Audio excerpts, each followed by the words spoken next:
कोई बात नहीं, आज किसी ने नहीं छुआ, आज मुझे निरौट सम्मान मिला है। अच्छा है, मैंने आपको छुआ, अब किसी और से छुआना मत।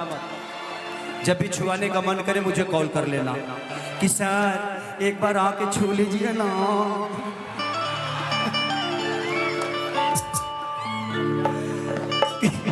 कि हम तो ढोढ़ी मुदल रहानी पियरी माटी से, कि जवानी जोरत में राजा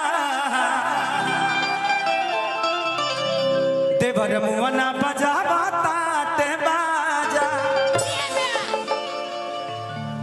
कि कहियो लौका बोदी हे बलमुआ तहरा धरती में